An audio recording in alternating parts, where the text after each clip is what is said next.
आज अंतर्राष्ट्रीय योग दिवस के अवसर पर हम सभी एकत्रित हुए हैं योग के कार्यक्रम को आत्मसात करने के लिए। अंतर्राष्ट्रीय योग दिवस बाकी देशों के लिए तो ठीक है, इसका जन्म हमारे ही देश में हुआ। हमारे ऋषि मुनियों ने इसका आविष्कार किया था। दूसरे देशों को तो इसकी आवश्यकता है, बट हम लोग स्वयं अपनी इस प्राचीन पद्धति, जो चमत्कारिक पद्धति है, इसको लगभग पाश्चात्य पद्धति के अनुसरण के कारण लगभग भूल चुके हैं और योग अपने वास्तविक स्वरूप में आज नहीं रह गया है। योग बहुत छोटा सा शब्द है, 2 अक्षरों का शब्द है, लेकिन इसका प्रभाव बहुत विस्तृत है। इसके प्रभाव की बात करें तो योग है क्या? देखिए, सबसे पहले मैंने यही लिखा है, योग क्या है। योग का अर्थ होता है जोड़ना, लेकिन जोड़ने में 2 चीज़ें आती हैं। किन्हीं 2 चीज़ों को हम जोड़ते हैं। तो वो कौन सी 2 चीज़ें हैं जिनको हम जोड़ते हैं? क्या योग केवल एक मसल एक्सरसाइज है? नहीं।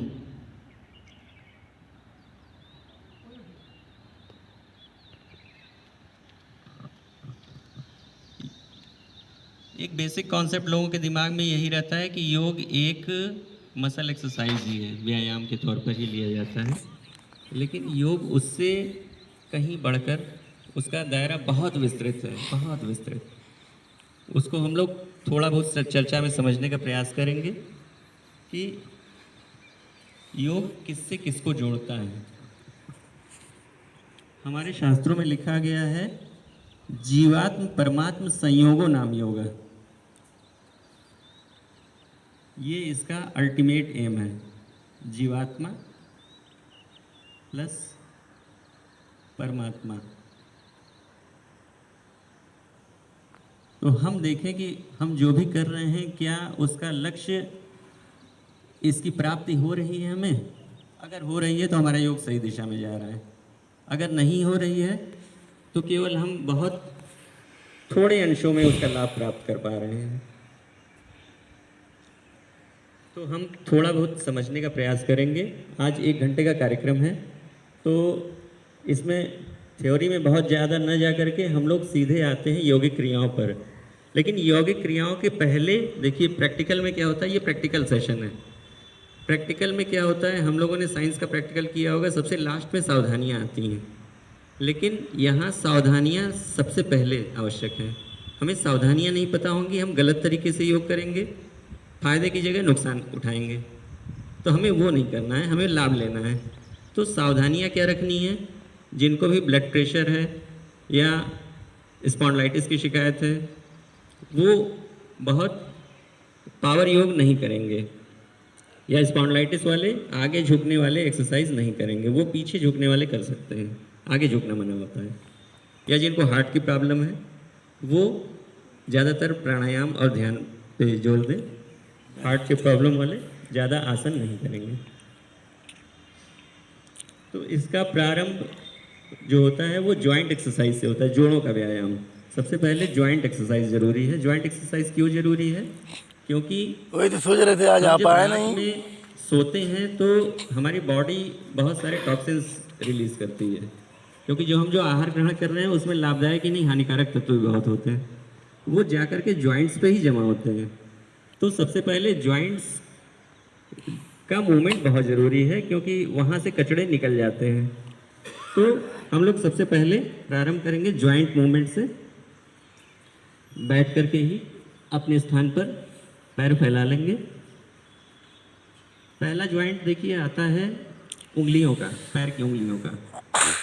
इसका भी तरीका है, इस पर प्रेशर देना है कितना, 3 सेकंड तक। और श्वास के साथ जब प्रेशर देंगे तो श्वास रिलीज करेंगे, और ये भावना करेंगे कि हमारी उंगलियां श्वास ले रही हैं। तो ये दबाव दिया, श्वास बाहर, श्वास अंदर, फिर श्वास बाहर, श्वास अंदर। 3 से 5 बार कर लें। फिर अगला जॉइंट, ये वाला जॉइंट आता है, इसको आगे की ओर दबाव देंगे, श्वास बाहर, श्वास अंदर। श्वास बाहर, श्वास अंदर। अब इसका रोटेशन कर लेंगे क्लॉकवाइज, एंटी क्लॉकवाइज भी 3 से 5 बार।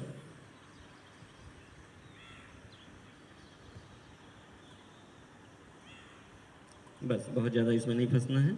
अगला नी की एक्सरसाइज। नी के लिए नी को अपने चेस्ट से लगाएंगे और दोनों हाथों से पकड़ करके ये मूवमेंट।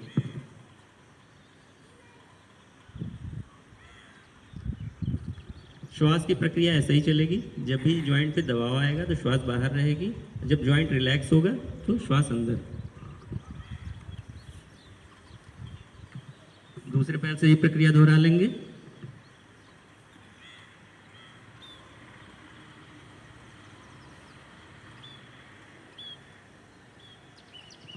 रोटेशन भी कर लेंगे।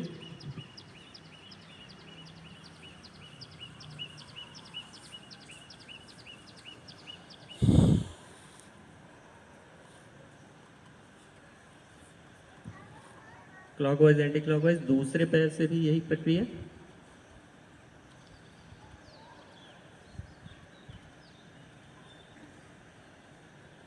तीसरा ज्वाइंट आता है जांघों के पास का, पेल्विक एरिया का। तो यहाँ हम बटरफ्लाई कर सकते हैं। पैरों को रिलैक्स छोड़ देंगे और जितना नीचे जब जा पाएगा उतना ले जाएंगे। बहुत ज़्यादा प्रेशर नहीं देना है। देखिए ऊपर लिखा हुआ स्थिरम सुखम आसनम। सुख मिलना चाहिए, अगर कष्ट मिल रहा है तो वो आसन नहीं हुआ।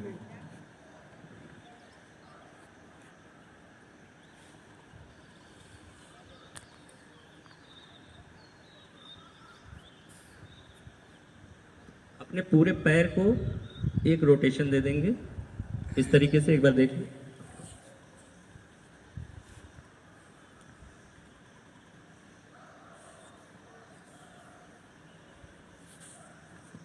Anti clockwise.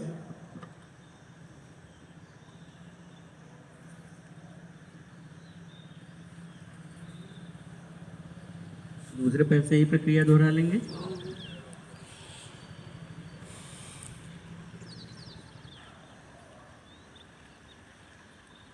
आइए आइए।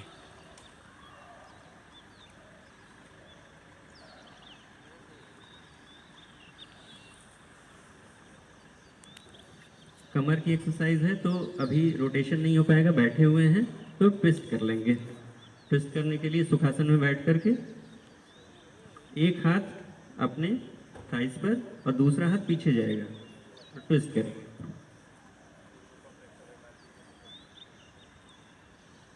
चेहरा इसमें सामने रखते हैं, इससे ट्विस्ट ज़्यादा मिलता है। दूसरी ओर से भी यही प्रक्रिया।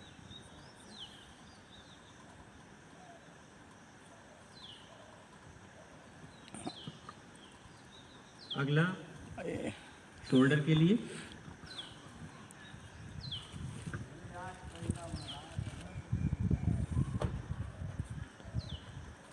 आइए स्थान ग्रहण करें।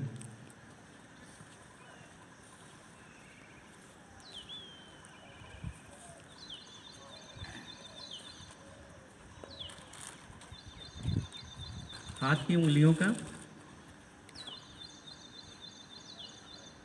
श्वास बाहर, श्वास अंदर। श्वास बाहर। भावना ये करेंगे कि हमारे जॉइंट्स ब्रीथ कर रहे हैं, हम नहीं ब्रीथ कर रहे हैं।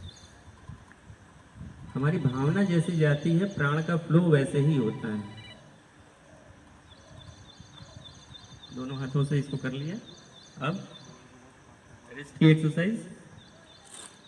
रिलैक्स किया, प्रेशर दिया, रिलैक्स किया, प्रेशर दिया, रिलैक्स किया।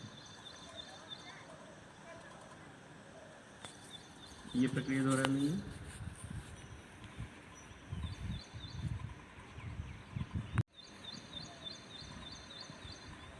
नेक की बारी आती है। इसमें अप डाउन, लेफ्ट राइट और रोटेशन 3 तरह की एक्सरसाइज आ जाएंगी। इसमें ज़्यादा झटका नहीं देना है। नेक हमारा बहुत ही संवेदनशील अंग होता है, तो इसको आराम से करना है।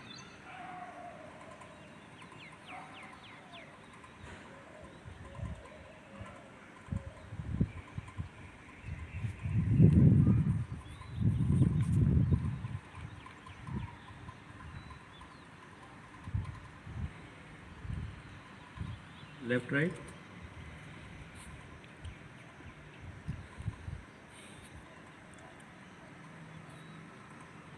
रोटेशन कर लेंगे क्लॉकवाइज एंटी क्लॉकवाइज, लेकिन बहुत आहिस्ता से करेंगे।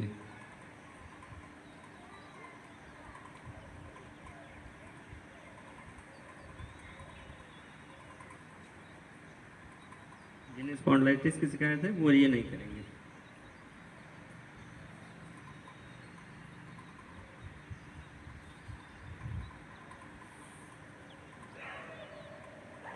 आई बॉल्स के लिए कर लेंगे, अपनी हाथ की उंगली को अपनी नाक की सीध में रखेंगे और लेफ्ट राइट ले जाएंगे और सिर को सीधा रख के केवल आई बॉल्स से उसको देखेंगे। ये आई बॉल्स की एक्सरसाइज होती है।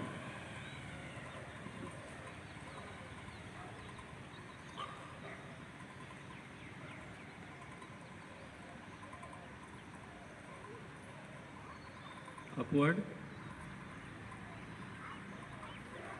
डाउनवर्ड। आई बॉल्स को रोटेट भी कर लेंगे।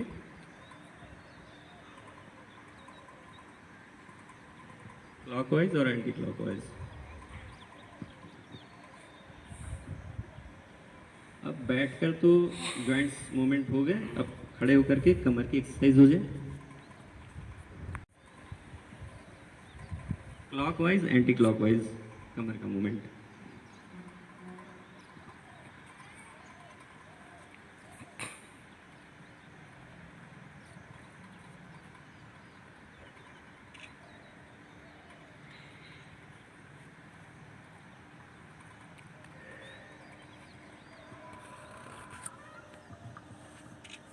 अब लगभग हमारे सभी जॉइंट्स का मूवमेंट हो चुका है। अब उसके बाद आती है वार्म अप की बारी। वार्म अप हम सभी ने स्कूलों में किया होगा, पीटी, वो कर लेते हैं। उससे अच्छा वार्म अप कोई नहीं होता है। पीटी के भी 4 स्टेप होते हैं, तो उसको मिक्स करके भी हम लोग कर लेंगे। देखें, एक बार मैं करता हूँ, आप देख लें, फिर वैसा ही कर लें।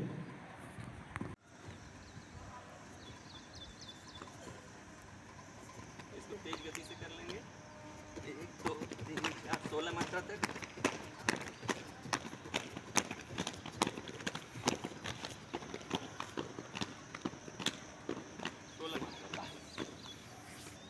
अब अप डाउन कर लेंगे।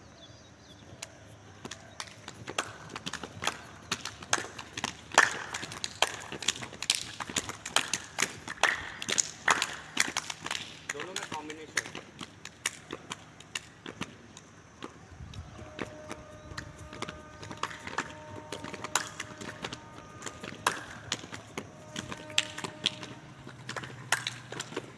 अपने शरीर की स्थिति का जरूर ध्यान देते रहें।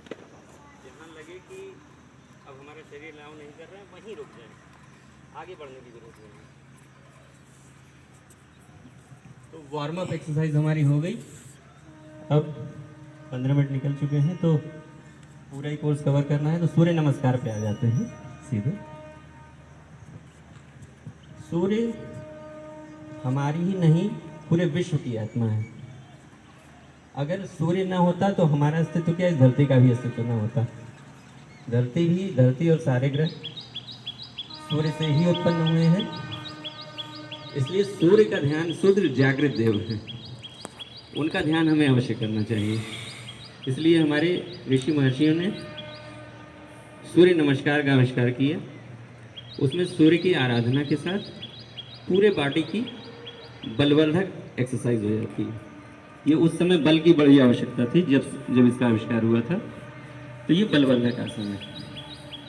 तो इसके 12 स्टेप्स होते हैं। 12वें स्टेप्स मैंने लिख दिए हैं ताकि समय इसमें ज़्यादा न जाए। तो इसको आप लोग देखते भी रहें, और इसके जो लाभ होते हैं वो भी मैंने लिख दिए हैं यहाँ पर।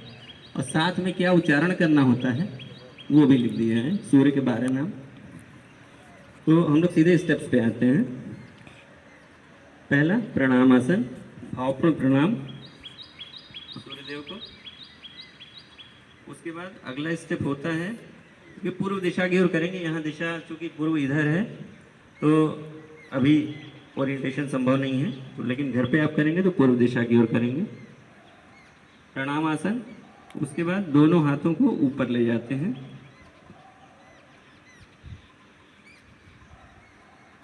लोअर बॉडी इसमें स्ट्रेट रहती है, केवल अपर बॉडी को जितना पीछे ले जा सकते हैं उतना ले जाते हैं, बहुत प्रेशर नहीं देना है। इसमें हाथ प्रणाम की मुद्रा में भी हो सकते हैं, अगर प्रणाम की मुद्रा में तो ऊर्ध्व नमस्कार कहा जाएगा, अन्यथा हस्त उत्तान आसन कहा जाएगा। अब कमर से झुकेंगे, पीठ नहीं बेंड होगी, स्पाइन बेंड नहीं करनी है, कमर से झुकना है। इस तरीके से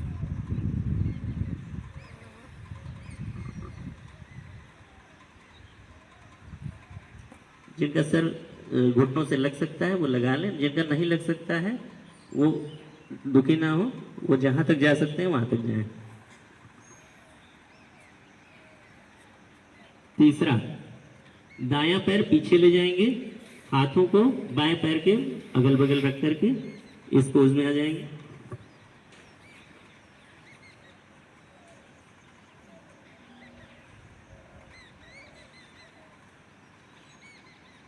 अब बायां पैर भी पीछे जाएगा, शरीर सीधी रहेगी, स्पाइन एकदम सीधी।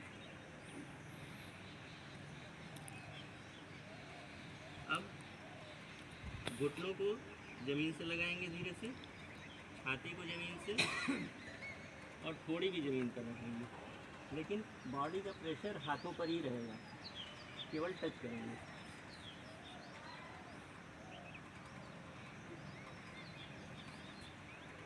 धीरे धीरे भुजंगासन में आएंगे, अपर बॉडी को लिफ्ट करेंगे, प्रेशर हाथों पर ही रहेगा। स्पॉन्डिलाइटिस वाले ये कर सकते हैं, पीछे झुकने का आसन है। भुजंगासन के बाद एक बार भुजंगासन के बाद पर्वतासन, पर्वत का आकार बनेगा शरीर से, और पैर जैसे खड़े होते हैं पंजे उस स्थिति में रहेंगे, सिर नीचे। थोड़ा मेरा भी 2 फोटो खींच दीजिए। तो मेरे में भेजना होगा। अब बाएं पैर दोबारा,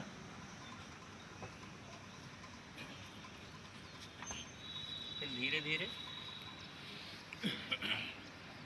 हस्त उत्तान आसन, वापस प्रणाम की मुद्रा में। ये एक सूर्य नमस्कार हुआ। इस प्रक्रिया को दोहराया जा सकता है, दोहरा लिया जाए।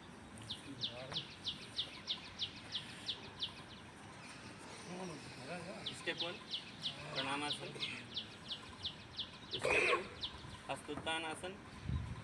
हाथों को बाहर मिला कर न रखने से देखिए एक्सपेंशन हो रहा है, फेफड़ों को ज़्यादा ऑक्सीजन मिल रही है।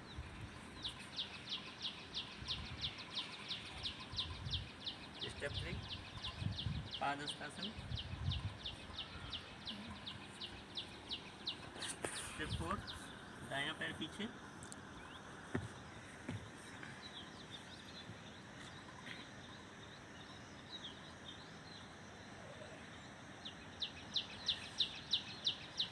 स्टेप 5 दोनों पैर पीछे जाएंगे दंडासन में, बॉडी एकदम सीध रहेगी, नीचे की ओर देखते रहेंगे। अष्टांग नमस्कार आसन। थोड़ा सा 2 दिन पहले अगर हम और पहले काम लगाए होते ना तो और लोग इकट्ठा कर लिए थे, लेकिन थोड़ा सा दिक्कत हो गया। भुजंगासन में धीरे धीरे अपर बॉडी को लिफ्ट करेंगे।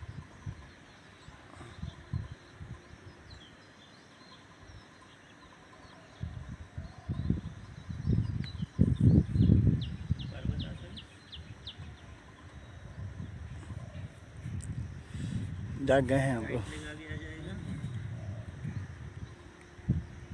वो कौन है? मैनेजर मैनेजर है। अच्छा, मैं मंडी के बॉस हैं। बैनर लगाना था, लगाइए। लगाइए एंट्री, क्या दिक्कत है? जल्दी लगाइए। मात्र ऐसा आसन है जिसको भोजन के पश्चात भी किया जा सकता है। भोजन के पश्चात करने से डाइजेस्टिव सिस्टम सही रहता है। देखिए इस तरीके से कम 5 से 7 मिनट बैठे भोजन के बाद, तो बहुत लाभ होगा पाचन तंत्र में। इसकी आवश्यकता इसलिए पड़ी कि आजकल फास्ट फूड कल्चर बहुत चल गया है। तो डाइजेस्टिव सिस्टम लगभग हर एक का बिगड़ा हुआ है, तो ये बहुत आवश्यक है। ये रोज करेंगे तो डाइजेस्टिव सिस्टम की प्रॉब्लम नहीं होगी। कोष्ठासन, इसको हाथों को पीछे ले जाएंगे एड़ी पर, दोनों हाथों को, जिनका ये ना हो पावे वो कमर से बेंड हो जाएंगे, ऐसे ही बैठ जाएंगे।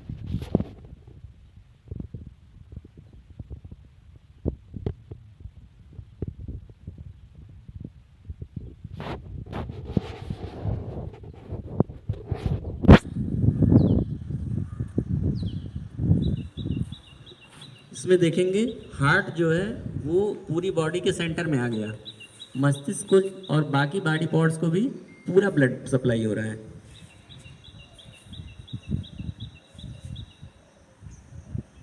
हाथों की भी एक्सरसाइज हो रही है। इसके बाद देखिए पीछे बेंड हुए थे, योग में ऐसा होता है कि पीछे बेंड हुए तो अगला आसन आगे बेंड होने वाला होता है, वाइसी वर्सा, ताकि बैलेंसिंग रहे। तो अगला आसन है, आसन नहीं बल्कि ये मुद्रा है। इसमें मुद्रा का भी लाभ मिलता है। मुद्रा देवानाम मुदिते इति मुद्रा, ये डिवाइन एनर्जी को खींच करके आपके शरीर में भरता है। कैसे करें?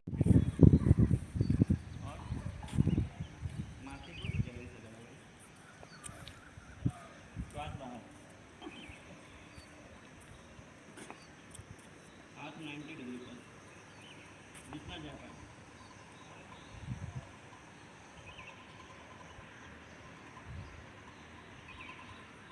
धीरे धीरे हाथों को ऊपर लाएंगे और ताड़ासन देखिए, इसमें ताड़ासन के सारे लाभ मिलते हैं। देखिए ट्रांजिशन कितना स्मूथ है एक आसन से दूसरे आसन में। अगला आसन है शशांक आसन, इसी पोज से बस आगे झुक जाना है। शशांक आसन, शशांक मतलब चंद्रमा, माइंड को कूल करता है, बच्चों के लिए बहुत लाभदायक है। श्वास बाहर रहेगी। अगला ट्रांजिशन भी बहुत स्मूथ है, धीरे धीरे हाथों को नहीं रहने देंगे, धीरे धीरे अपर बॉडी को आगे लाएंगे। भुजंग आसन, अपर बॉडी को लिफ्ट कर लेंगे, लोड वेट जो है आपका हाथों पर ही रहेगा। हाथों को पूरा स्ट्रेट नहीं करेंगे, थोड़ा सा बेंड रखेंगे ताकि हाथों की एक्सरसाइज होती है। श्वास अंदर रहेगी। वापस शशांक आसन में आएंगे। जिस तरह से शुरुआत करते हैं वैसे ही वापस भी जाते हैं। पुनः अर्धताड़ासन,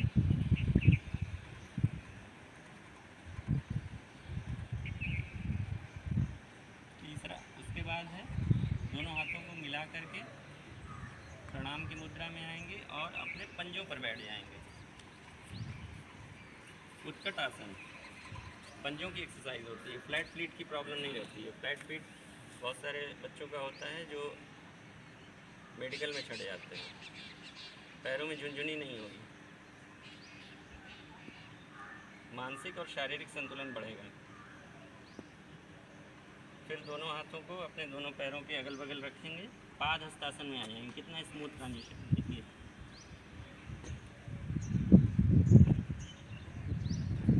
धीरे धीरे कमर से फिर उठेंगे, वापस ताड़ासन में।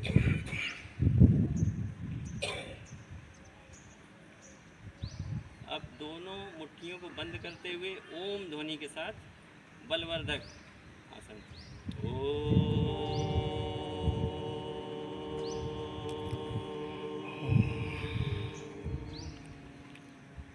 सूर्य की शक्ति और डिवाइन एनर्जी को अपने अंदर भर लिया, ये भावना करते हुए। तो ये एक प्रज्ञा योग हो गया। इसके 16 स्टेप्स ये हैं, जिनकी आप लोग मोबाइल में बाद में फ़ोटो ले लीजिएगा। इसके सारे लाभ आप प्राप्त कर सकते हैं। इसको एक बार अगर आप कहें तो दोहरा लिया जाए। दोहरा दिया जाए, बिल्कुल हो गया सर। जी स्टेप है। पहला ताड़ासन, धीरे धीरे हाथों को ऊपर ले जाएंगे, पंजे के बल आ जाएंगे। श्वास अंदर, श्वास छोड़ते हुए धीरे धीरे पाद हस्तासन, जहाँ तक झुक पाएँ कमर से झुकेंगे। तीसरा वज्रासन।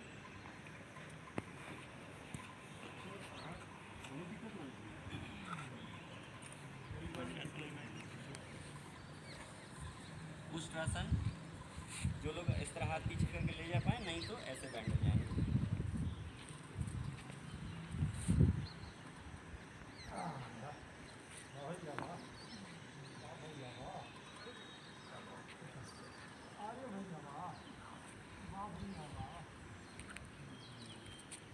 योग मुद्रा।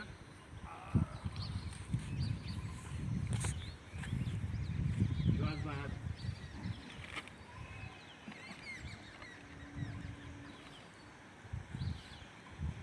श्वास लेटेंगे। अर्धताड़ासन।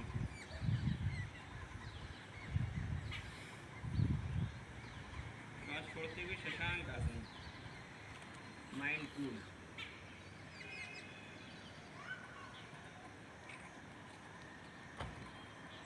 माइंड आजकल हर एक गर्म रहता है। धीरे धीरे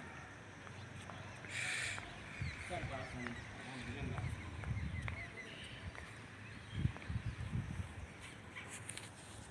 वापस शशांक।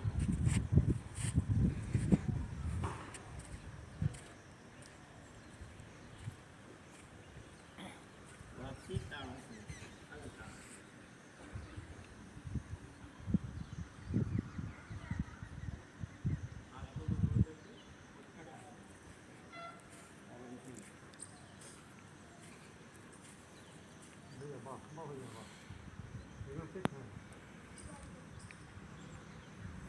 पादहस्तासन।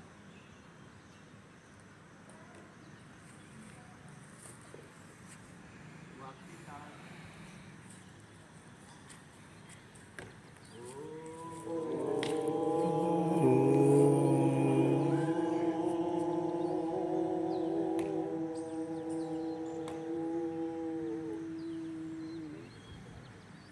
आनंद आया?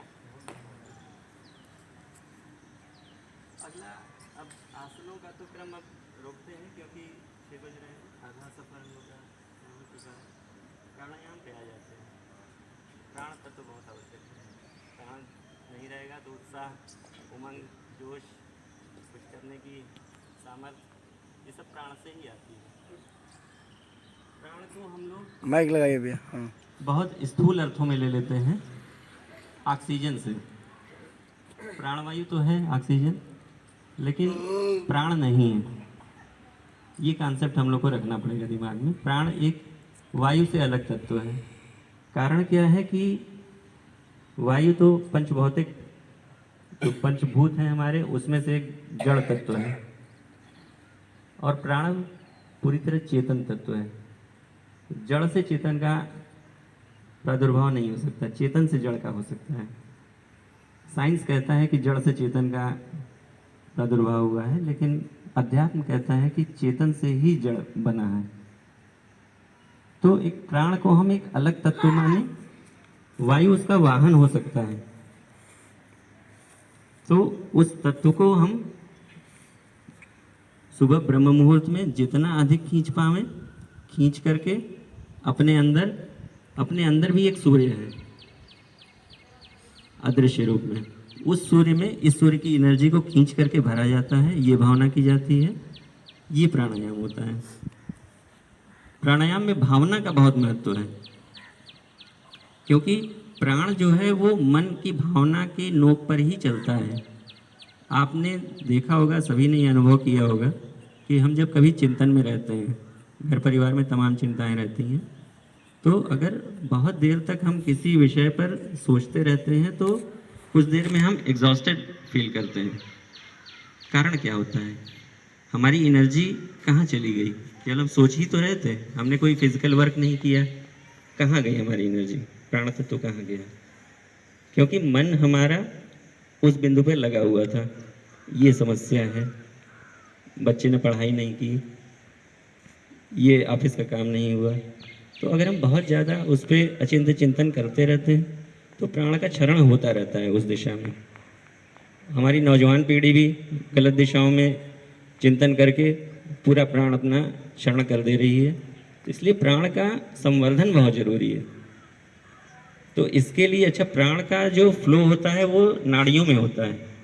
बैठ जाए, हम लोग बैठ करके चर्चा करें अपने स्थान पर। नाड़ियाँ बहुत ही सूक्ष्म होती हैं। ऑपरेशन थिएटर में नाड़ियाँ नहीं दिखती हैं, बहुत ही सूक्ष्म होती हैं। लेकिन सूक्ष्मता में ही स्थूलता से अधिक शक्ति होती है। तो आसन से अधिक शक्ति प्राणायाम में है। तो प्राणायाम को हम लोग अधिक से अधिक महत्व दें। शुरुआत में तो ये सब चीज़ें लाभ करती हैं आसन, लेकिन जब हम चेतनात्मक स्तर पर चले जाते हैं तो सूक्ष्मता में जाना होता है। बहुत ज़्यादा फिर फिजिकल एक्सरसाइज का बहुत महत्व नहीं रह जाता है। तो हमारा लक्ष्य कहाँ है, हमें उसके अनुसार अपना योग प्राणायाम निर्धारित करना होगा। तो प्राण का फ्लो चूँकि नाड़ियों में होता है, इसलिए सबसे पहला स्टेप होता है नाड़ियाँ हमारी शुद्ध होनी चाहिए। अगर नाड़ियाँ अशुद्ध हैं तो प्राण का फ्लो में दिक्कत आती है। नाड़ियों में अगर कचड़े हैं, तमाम जो विकार होते हैं, मानसिक विकार, शारीरिक विकार, नाड़ियों में कचड़ों के माध्यम से ही जो है वो परिलक्षित होते हैं। तो उन कचड़ों को अगर हम हटा लें तो हमारी नाड़ियाँ शुद्ध रहेंगी, प्राण का फ्लो बहुत अच्छा होगा और मानसिक शारीरिक विकारों से हम बचे रहेंगे। तो नाड़ी शोधन बहुत आवश्यक है। इसलिए देखिए पहला स्टेप मैंने लिखा है नाड़ी शोधन प्राणायाम। ये 7 स्टेप्स में किया जाता है और इसका पहला स्टेप है दाईं नासिका को बंद करके बाईं नासिका से श्वास धीरे धीरे अंदर भरी जाए। धीरे धीरे, प्रक्रिया धीमी होती है, धीरे धीरे पूरा भर लिया जाए। अच्छा लगने तक रोका जाए। अंदर रोकना होता है क्योंकि जो प्राण हमने खींचा है वो बॉडी में एब्जॉर्ब होने के लिए उसको समय चाहिए। तो अच्छा लगने तक रोका जाए और ये भावना की जाए कि वो हमारी हर बॉडी सेल्स में एब्जॉर्ब हो रहा है और हर बॉडी सेल्स को पूरी तरह चार्ज कर दे रहा है। फिर धीरे धीरे निकाला जाए। रेचक जो भरते हैं उसको पूरक कहते हैं, रोकने को कुंभक कहते हैं। कुंभ माने घड़ा, घड़े को भर लिया, रुके हुए कुंभक, अंतः कुंभक। श्वास अंदर है तो अंतः कुंभक हो गया। धीरे धीरे श्वास निकाल दी, रेचक हो गया। फिर श्वास में निकाला है तो इस भावना के साथ हम निकालेंगे कि जो भी हमारे अंदर के टॉक्सिन्स हैं वो निकल गए श्वास के साथ, जो बुरे विचार हैं वो निकल गए, जो बुरी भावनाएं हैं वो निकल गई और हमारी सारी बॉडी सेल्स रिफ्रेश हो गई हैं। इस भावना के साथ अगर हम प्राणायाम करेंगे, देखिए प्राण भावना के साथ ही फ्लो करता है। जिस भावना के साथ हम बुरी भावना के साथ करेंगे तो बुरी भावनाएं कॉस्मोस से खींच करके हमारे यहाँ आ जाएंगी। कॉस्मोस में हर तरह की भावनाएं दौड़ रही हैं, तरंगे हैं सारी। आकाश में शून्यता नहीं है, बहुत डेंसिटी है। इतनी डेंसिटी है कि सारे ग्रह नक्षत्र तैर रहे हैं। तो बहुत डेंसिटी है, तरंगों की डेंसिटी है, विचारों की डेंसिटी है, भावनाओं की डेंसिटी है। तो हमें क्या चाहिए, हम उसमें से खींच करके आकर्षित करके अपने अंदर भर सकते हैं भावना के साथ। भावना नहीं रहेगी तो केवल ऑक्सीजन खींचने और छोड़ने भर का जो है लाभ मिल पाएगा। भावना के साथ करेंगे तो मल्टी टाइम्स ज़्यादा फायदा मिल सकता है। तो इसको हम लोग नाड़ी शोधन करें। राइट नोस्ट्रल को बंद करेंगे, लेफ्ट नोस्ट्रल से श्वास खींचेंगे धीरे धीरे, अच्छा लगने तक रोकेंगे। मात्रा का नियम नहीं है, अच्छा लगने तक रोकें। फिर धीरे धीरे इसी भावना के साथ कि हमारे टॉक्सिन्स निकल रहे हैं, बुरे विचार बुरी भावनाएं निकल रही हैं, धीरे धीरे निकाल दें और फिर थोड़ी देर अच्छा लगने तक रुके रहें ताकि वो वापस हमारी नासिका में ना घुस जाए। ये प्रक्रिया बाईं नोस्ट्रल से 3 बार करेंगे।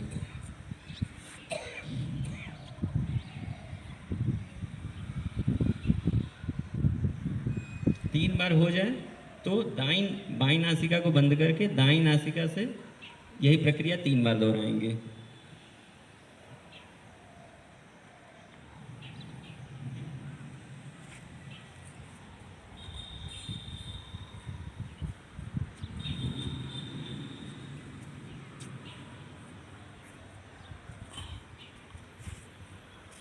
दाईं नासिका से भी हो जाए तो फिर दोनों नासिका से श्वास पूरी भरेंगे और मुंह से निकालेंगे।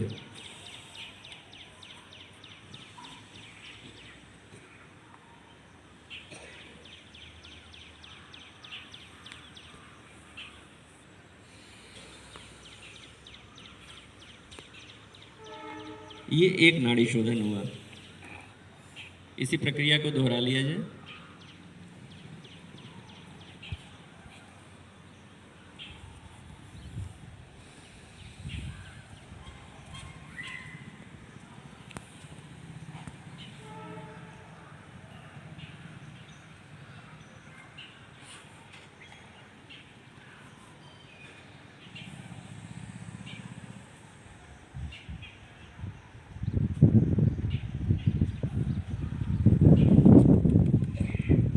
इस प्रक्रिया में स्पाइन जितनी सीधी रखेंगे उतना अधिक लाभ मिलेगा, क्योंकि प्राण का फ्लो मेरुदंड मार्ग से ही होता है। इड़ा, पिंगला, सुषुम्ना तीनों नाड़ियाँ मेरुदंड मार्ग से ही जाती हैं। लेफ्ट और राइट नोस्टल का कॉन्सेप्ट भी आप लोग समझ लें कि हमारे शरीर में ही प्राण की गर्म धारा भी होती है, ठंडी धारा भी होती है। बाईं जो होती है वो इड़ा होती है, चंद्र नाड़ी। दाईं नाक से जो हम श्वास लेते हैं वो सूर्य नाड़ी होती है, गर्म नाड़ी। और गर्म और ठंडे का जो समन्वय होता है सुषुम, सुषुम बोलते हैं ना, पानी का टेम्परेचर क्या है, सुषुम है, तो सुषुम्ना होती है। तो हमें ना इड़ा में रहना है ना पिंगला में, सुषुम्ना में रहना है। सुषुम्ना में रह के अपना कार्य करेंगे तो कार्य बहुत अच्छी तरीके से संपादित होगा। इड़ा की जरूरत तब पड़ महाप्राण, 5 लघु प्राण, तो हम महाप्राण को आकर्षित करेंगे और अपने हर बॉडी सेल्स में, अपने सूर्य चक्र में 6 चक्रों में भरेंगे इसको। शरीर में 6 चक्र होते हैं, खट चक्र। चक्र क्या है? ये अदृश्य चक्र कहे गए हैं आध्यात्मिक भाषा में, क्योंकि ईश्वर ने अपनी सारी शक्तियाँ मनुष्य के शरीर में बीज रूप में दे दी हैं, लेकिन इसका दुरुपयोग न हो पावे इसके लिए उसमें ताले भी लगा रखे हैं। उन्हीं तालों को चक्र कहते हैं। इन्हीं चक्रों का वेधन करना होता है अध्यात्म में। उन चक्रों का वेधन करके उन शक्तियों को हम प्राप्त करके उनका सदुपयोग कर सकते हैं। तो 6 चक्र होते हैं। नीचे से शुरुआत करते हैं तो मूलाधार, फिर उसके ऊपर स्वादिष्ठान, मणिपुर, हृदय के पास अनाहत, कंठ के पास विशुद्धि, मस्तक के पास आज्ञा चक्र। ये 6 चक्र हो गए। और 7वां सहस्त्रार होता है, शून्य चक्र। इन्हीं को शिव बोलते हैं। और मूलाधार में शक्ति है, तो इन्हीं शक्ति को चलाया जाता है, और जब सहस्त्रार तक पहुंच जाती है तो इसी को शिव शक्ति का मिलन कहते हैं। ये एक आध्यात्मिक व्याख्या हुई। तो अब हम प्राणाकर्षण प्राणायाम पे आ जाएं। प्राणाकर्षण प्राणायाम में राइट लेफ्ट का कोई चक्कर नहीं है। दोनों नोस्टल से धीरे धीरे श्वास को भरा जाए, और भावना वही जो बताई थी कि हम प्राण का सागर हमारे चारों ओर लहरा रहा है, और हम उसमें से महाप्राण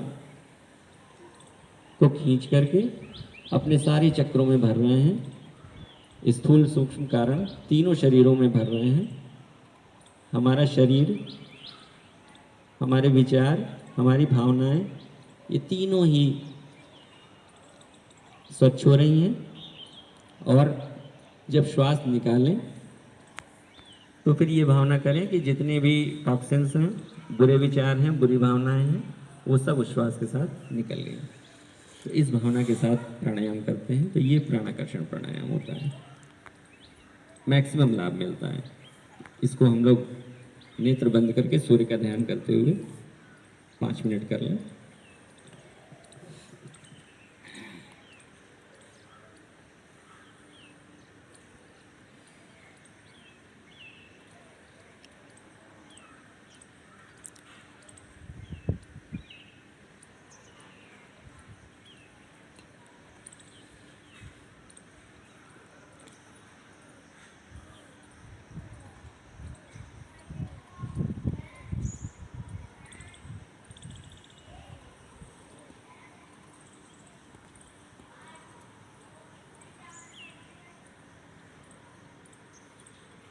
और अभी कहाँ भाग जाएगा, कंट्रोल नहीं होता।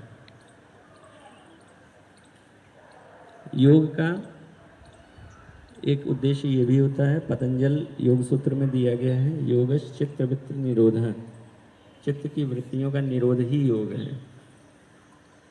तो योग से हम ये लाभ भी प्राप्त करें, ये भी हमें उद्देश्य रखना चाहिए कि मन हमारे नियंत्रण में हो। मन जब हमारा मालिक बन जाता है तब वो हमें अपनी वृत्तियों की ओर जबरन खींच ले जाता है। और समाज में जितनी भी इस समय अराजकता दिखाई पड़ रही है, अनैतिकता दिखाई पड़ रही है, वो सब इसके मूल में यही कारण है। तो इसलिए योग को जितना हम अपने जीवन में जितने अंशों में धारण कर पाएंगे उतने अंशों में हम धार्मिक भी कहे जाएंगे। धर्म का कि झाल बजाने से कोई संबंध नहीं होता है। धर्म यही है जिसको हमने धारण किया। धारण कितने अंशों में किया? भगवान राम की जय हो, उनकी तो जय हो, वो तो भगवान है ही, उन्होंने तो सारे काम ऐसे किए हैं कि उनकी जय हो। हमने उनको कितने अंशों में धारण किया, ये हम अपना आकलन अवश्य करें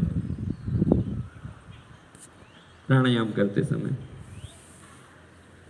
तो इससे हम स्थूल लाभ तो लेंगे ही, सूक्ष्म लाभ भी ले पाएंगे, विचारों का, भावनाओं का। हमारे विचार और भावनाएं जितनी स्वच्छ होंगी, जितनी निर्मल होंगी, हमारा समाज भी उतना ही स्वच्छ और निर्मल होगा। तो हमारे जीवन का ये भी लक्ष्य होना चाहिए कि हम सिर्फ अपने बारे में ना सोचें, शक्ति अर्जित करें और उसको अप्लाई करें समाज में और अपने वातावरण को परिष्कृत करने में। मानव जीवन का यही एक उद्देश्य है। हम यहाँ पर क्यों आए हैं, मैं कौन हूँ और मैं यहाँ क्यों आया हूँ, ये प्रश्न हम सभी को अपने आप से अवश्य पूछना चाहिए। अभी एक बहुत अच्छा कार्यक्रम हुआ था आशीष पांडे जी के यहाँ, तो वहाँ महंत जी आए थे, मगहर से आए थे। तो उन्होंने भी यही बड़ी अच्छी बातें कही थी कि हमारे जीवन का हम उद्देश्य ही बना लेते हैं कि फला गाड़ी खरीद लें, फला मकान खरीद लें। ठीक है, आवश्यकता है, बिल्कुल खरीदना चाहिए, लेकिन उसी को जीवन का लक्ष्य बना लेना ये उचित नहीं है।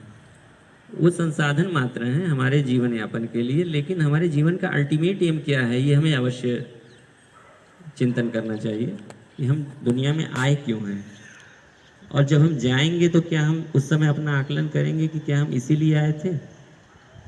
एक ज़मीन हो गई, दूसरी खरीद ली, दूसरी हो गई, तीसरी खरीद ली, उसको किराए पे दे दिया, इतना पैसा कमा लिया, अंत में हासिल क्या किया, समाज के लिए क्या किया। भगवान ने भेजा था कि हमारा बच्चा है, जाकर के हमारा काम करेगा, हमने कितना काम किया अपना, ये हम आकलन जरूर करें कि भगवान को जाकर के हमें जवाब देना है। तो हम सबसे पहले हमारी ड्यूटी, भगवान ने हमें ये शरीर दिया है, तो हम इस शरीर दिया है, साथ में ये ड्यूटी दी है कि इसकी अच्छे तरीके से देख रेख करो। रोग हमारी शरीर के लिए बनाया ही नहीं है ईश्वर ने। पंचभौतिक शरीर है, पंचभूतों में क्या विकार हो सकता है। रोग तो हम इनविटेशन कार्ड भेज करके बुलाते हैं कि आओ यहाँ वैकेंसी है, आ जाओ। रोग तो मक्खियों की तरह हैं, वो तो आकर के बैठ जाएंगे। उड़ाना हमें ही पड़ेगा, हाथ पैर हिला करके। मक्खी बैठ जाती है तो ऐसे हाथ पैर हिला करके उड़ाया जाता है। और उसके लिए भी हम सोचें कोई और आएगा हमारी मक्खियाँ उड़ाने, तो ये तो ठीक नहीं है। इसलिए हम सभी प्रेरित करें, अपने घर वालों को भी प्रेरित करें, अपने मित्रों को, रिश्तेदारों को भी प्रेरित करें कि प्रतिदिन योग किया जाए। नियमितता बहुत जरूरी है। नियमितता रहेगी तो अधिक लाभ मिलेगा। एक दिन कर लिया, संडे को कर लिया, फिर 6 दिन नहीं किया, वापस उसी स्थिति में आ जाएंगे। तो मैक्सिमम लाभ लेना है तो नियमितता बहुत जरूरी है, भले 10 मिनट कर लिया जाए। एक आसन छूट रहा था थोड़ा सा, अभी 10 मिनट समय है तो उस पर भी चर्चा कर लेते हैं। सर्वांग आसन, मदर ऑफ ऑल आसन, तो इसको भी हम लोग अपनी आसनों की लिस्ट में शामिल कर सकते हैं। तो इसकी भी एक मैं डेमोन्स्ट्रेशन दे करके बता देता हूँ। आप लोग केवल देख लें, जिनको करना है वो कर भी सकते हैं। लेट जाएंगे, हाथ बगल में ऐसे सीधे रख लेंगे, पैरों को धीरे धीरे 90 डिग्री पे ले जाएंगे, श्वास छोड़ते हुए।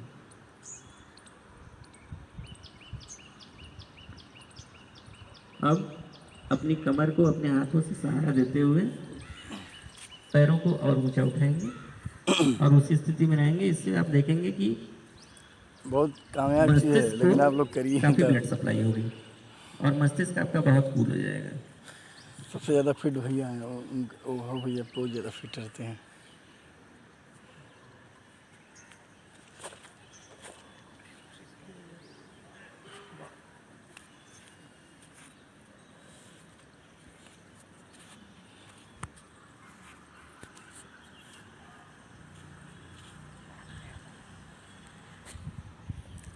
सबसे ज़्यादा फिट हो जाते हैं, बहुत फिट हैं के मामले में। अभी तो हमारे साथ आए हैं। नहीं उधर उधर वो साइड में ब्लू टी शर्ट, बहुत फिट रहते हैं। 50 ईयर्स है एज उनका उधर।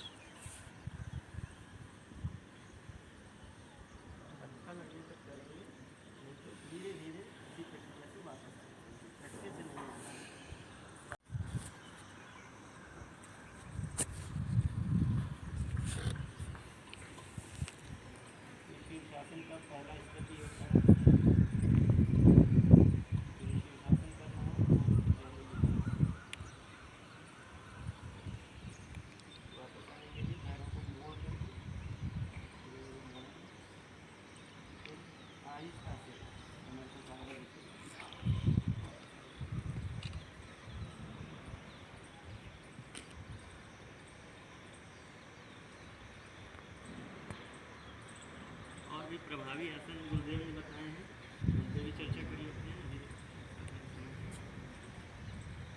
ये तो सीधा लेट के हुआ मानुरासन। इसको करने के पहले पैरों को थोड़ा सा बच्चे जैसे खेलते हैं रिलैक्स कर लिया जाए। बचपन में चलेंगे।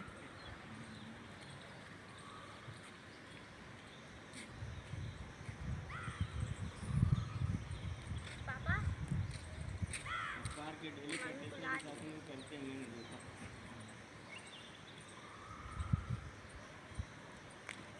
अब अपने पैर दोनों हाथों से अपने दोनों पैरों को पकड़ करके अपर बॉडी और लोअर बॉडी दोनों को लिफ्ट करने का प्रयास करेंगे। जहाँ तक संभव हो पाए वहाँ तक करेंगे।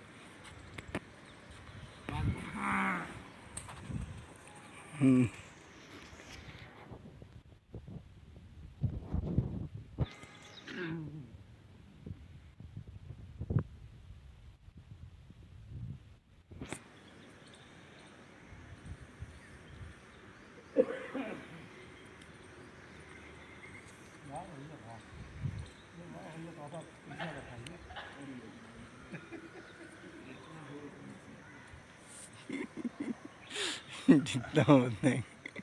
यहीं से अगर जो कर पावे तो क्योंकि लेटे हुए हैं तो यहीं से आप मयूर आसन भी कर सकते हैं। बहुत सुंदर, बहुत सुंदर।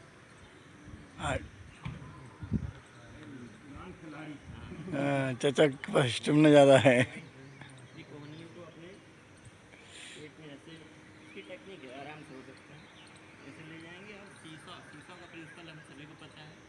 सीसॉ की तरह अपनी अपर बॉडी को आगे की ओर ले जाएंगे तो लोअर बॉडी अपने आप लिफ्ट हो जाती है। तो इसमें थोड़ा सा विज्ञान हम लोग अप्लाई कर लेंगे। जी कीजिए। पंडित जी की हालत खराब हो गई। 2 मिनट करके दिखाएंगे।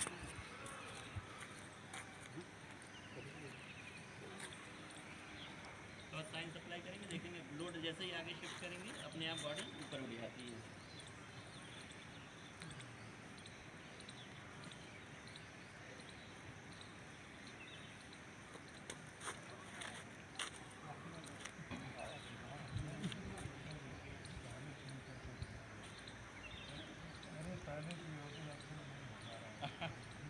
नहीं तो अब आवश्यकता भी नहीं है। आप थोड़ा सा ध्यान और प्राणायाम इस पर ज़्यादा आपके इस एज में इन सब की आवश्यकता भी नहीं है।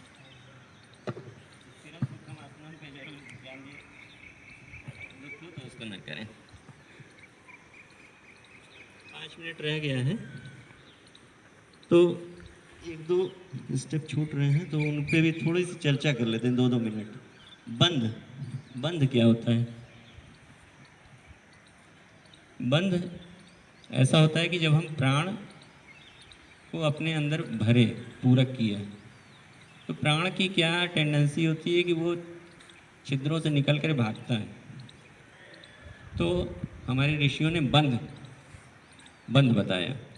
बंध क्या होता है? प्राण को हमने बंद कर लिया अपने शरीर के अंदर, अब कहाँ भाग के जाएगा।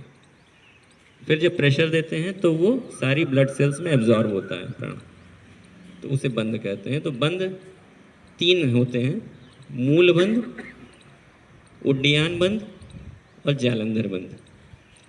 मूल बंध जो एनस की मसल्स होती हैं उनको कॉन्ट्रैक्ट करते हैं नीचे से, तो वो मूल बंध हो जाता है। जालंधर बंध, जालंधर बंध हमारे गले में होता है, जाल, नाड़ियों, नस नाड़ियों का यहाँ जाल है, इसको जालंधर बंध बोलते हैं। तो थोड़ी को यहाँ कंठकूप में लगा करके और खींच लेते हैं अंदर, तो देखिए लॉकिंग हो जाती है। लॉकिंग होनी चाहिए, आपको फील होगा करके देखेंगे तो। लॉकिंग हो गई, तो ये जालंधर बंद हो गया। उड्डयन बंद अपनी नाभि को अपनी पसलियों से सटाते हैं, खींचते हैं अंदर, तो ये उड्डयन बंद हो गया। डाइजेस्टिव सिस्टम के लिए बहुत अच्छा होता है। तीनों को एक साथ अप्लाई कर देते हैं तो त्रिबंध हो जाता है, महाबंध भी बोलते हैं इसको। तो अगर हम प्राणायाम के साथ बंध को अप्लाई कर देते हैं तो मल्टी टाइम्स ज़्यादा लाभ मिल जाता है। 10 प्राणायाम का लाभ 1 प्राणायाम में मिल जाएगा। तो हमें कम समय में, आजकल समय सबके पास कम है, तो कम समय में हमें ज़्यादा लाभ कैसे लेना है, इसके लिए हमारे ऋषियों ने जो रिसर्च किया है हम उसको अप्लाई ही तो करना है बस।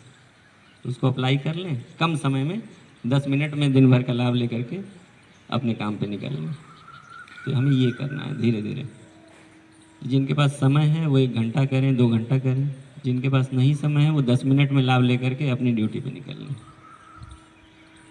तो प्राणायाम के साथ जैसे हमने पूरक किया तो बंद लगा लिया, 3 त्रिबंध, अच्छा लगने तक रोकें, फिर धीरे धीरे एक एक बंद को रिलीज़ कर दें और श्वास को रिलीज़ कर दें। तो ये प्राणायाम के साथ हमने बंद को जोड़ दिया तो लाभ कई गुना बढ़ गया। मुद्राएं भी कई सारी बताई गई हैं, हमारे ऋषियों ने कई सारी मुद्राएं बताई हैं।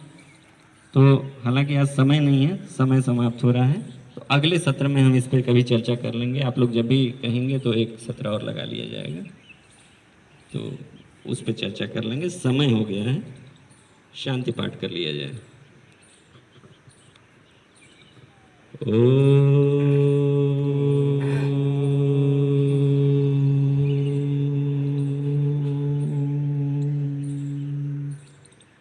शांति शांति शांति। समाप्ति। प्रणाम। आज का सत्र आप लोग को कैसा लगा? इस आगे इस तरह के सत्रों की ज़रूरत है या नहीं है? किन्हीं को अगर इस पे कुछ कहना हो तो कह सकते हैं। कार्यक्रम तो समाप्त हो गया है।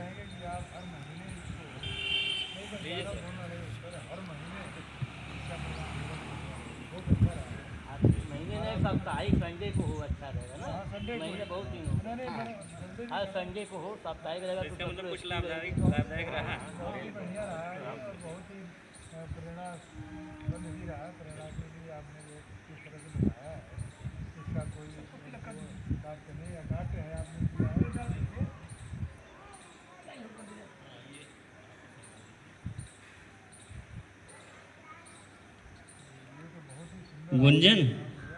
गुंजन से अनुरोध है, जो कुछ व्यवस्था कर रखी है उसको ले आए।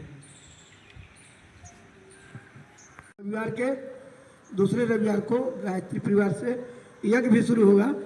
आप यज्ञ के पुण्य के भागीदार बन सकते हैं, परिवार के साथ बस आ सकते हैं। बच्चों परम पूज्य गुरुदेव की जय, वंदनीय माता जी की जय। हमारे साथ साथ गायत्री मंत्र बोले। ओम भूर्भुवः स्वः तत्सवितुर्वरेण्यं भर्गो देवस्य धीमहि धियो यो नः प्रचोदयात्। आज अंतर्राष्ट्रीय योग दिवस पे जो ये आप लोगों के अंदर सत्प्रेरणाएं आई हैं, निश्चित रूप से आगे बढ़ने की हैं। पहले तो स्वस्थ शरीर, स्वस्थ मन और स्वस्थ समाज, यही योग का उद्देश्य होता है।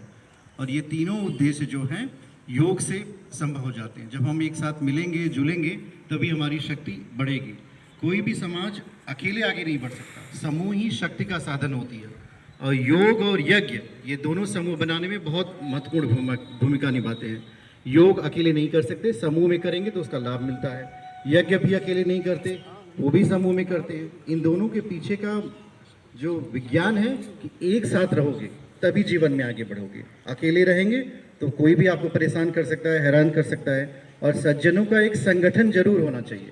तो ये संगठन बनाने में महत्वपूर्ण भूमिका निभाता है योग और यज्ञ। सद्विचार और सदकर्म एक साथ जब हम लोग करेंगे तो हमारे छोटे छोटे प्रयासों से सफलता मिलेगी। आज का प्रयास जो आशीष जी ने किया था, ये निश्चित रूप से बहुत ही सराहनीय है। बहुत सारे कठिन योगासन भी बड़े आसानी से इन्होंने समझा दिए, सिखा दिए और उसके उद्देश्यों को बता दिया। इसी के बाद हम अपनी बात समाप्त करते हैं।